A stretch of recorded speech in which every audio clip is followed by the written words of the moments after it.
What's in it for me? Enhance your life with the power of saying no. Have you ever been in the situation where someone asks you for something, and you know that you should decline, that you should just say no, but you can't? Maybe it was the last time a friend asked you to help paint the kitchen during your exams, or when you had to run errands for your sarcastic boss. The truth is, we've all been there, and learning how to take hold of those moments and just say no is one of the greatest feelings imaginable. But these pointers take it a step further.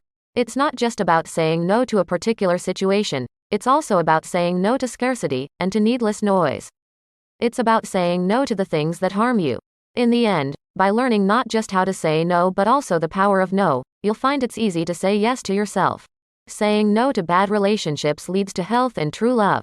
We all know that there are some things that we should do more often than others, but in the end it all comes down to everyday choices. When faced with these choices, it's easy to get pulled into situations you would rather avoid or to ignore your well-being. But if you want to get the most out of life, you should choose life. Choosing life means not pursuing habits that quite literally cause you to die, like poor nutrition or smoking. By abstaining from harmful foods and smoking, you are less likely to die from heart disease or lung cancer, and will have chosen life. Another way to choose life is by ridding yourself of negative and abusive people. Say no to the people who drain your positive energy or stir up feelings of guilt or fear.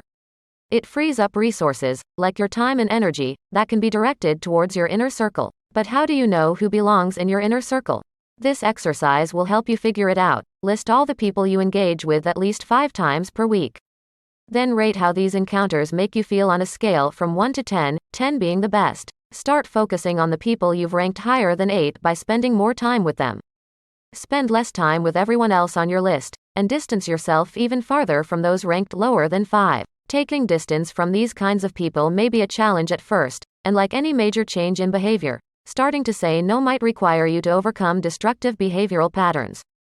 Take one of the authors, Claudia. She had always pursued unavailable men. In the most extreme case, she pursued someone for almost 2 years, convinced she was in love with him despite having seen him just 4 times. Eventually, she realized that she was addicted to unattained love, and started saying no, first to this particular man and then to her addiction. To say no to her addiction, she went to a support group, which helped her prepare for a real relationship based on love, honor and respect. She's now been happily married for over 5 years. Saying no to other people's expectations empowers you to follow your dreams. Have you ever wondered in the middle of a project, is this really me? Or am I just trying to please my boss by laughing at his stupid jokes? Maybe you've had similar feelings about one of your relationships. It's time to stop doing things you don't want to do by using your assertive no. If you ignore what you really want and keep doing things you don't want to do, you may begin disliking the person you are trying to please or disliking whatever it is you are doing for them. Not only does the assertive no help you avoid the unpleasantness of doing tasks you don't care for, you can also prevent other people from feeling bad for making you do things you don't want to. Think about the last time someone was helping you out when you knew they didn't really want to. Maybe they were helping you paint your house or babysitting your children. Did you really appreciate their help? Or did you just feel guilty for being a burden? You don't have to conform to other people's expectations. You are unique.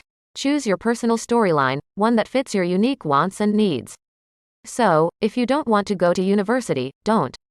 Follow your passions instead and forge your own path. One way to figure out what that path should be is to go to a bookshop and discover which books you're interested in.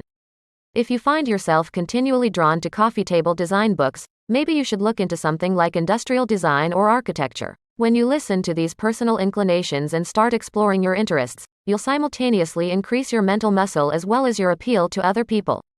Remember the last time someone spoke about something with an infectious passion? Enthusiasm is attractive, and when people like you more, they're more likely to trust both you and what you say, as well as enjoy your company. Saying no to scarcity and noise allows for abundance and silence. More food, more money, more gossip. Nowadays it seems like everyone wants more of everything. For most of human history, that desire was fueled by real scarcity of resources. Today most resources aren't scarce, yet we still suffer from our historical scarcity complex. Saying no to scarcity means shifting your attention away from what's missing and towards the abundance around you. One way to focus on abundance is to count the blessings in your life, or even something as mundane as the cars in a traffic jam. The important thing is simply to perceive and recognize the palpable lack of scarcity in our lives. But why should you focus on abundance over scarcity? By focusing on abundance, you also enrich your life. This goes beyond the optimism of seeing the glass as half full. Rather, you realize that there is plenty of water, that you won't die of thirst, and that you should be thankful for the water. You should also say no to noise, i.e., everything that impedes you from being at peace with yourself and the universe. The idea is to replace noise with silence. Try to be aware of the noise in and around you, like negative thoughts that fill you with fear or regret, or troubling news reports. News of a plane crash, for instance, can make you anxious about your flight the next day. To be more at ease, just switch the TV off and don't watch that 2-hour documentary about the dangers of flying. In addition to allowing for a more peaceful state of mind, silence also allows you to listen with an open heart. One way to practice this is to try giving your full attention to everyone around you for 24 hours, even the cashier in the supermarket or the waiter at dinner. Be with them in silence and make them feel like they have your attention. The look of a lonely person feeling noticed for the first time in a day is one you won't forget. Learning to say no allows you to say yes.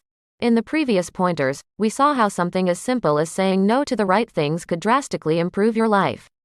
In a way, you could say the word no has its own power. As we've seen, this power of no is derived from 3 elements: discernment, the ability to perceive the abundance in your life; compassion, the basis for listening with an open heart; and health, abstaining from the things that harm you. But implementing these 3 elements can be difficult. Thankfully, expressing gratitude can help sustain your commitment to the power of no. Start by listing all your problems: your cheating partner, your neighbor's loud parties, or your stagnant job search. Then list all the good things in your life, from breathing fresh air to having a roof over your head. Then go on a gratitude diet. Start each day by thinking about 10 things you are thankful for.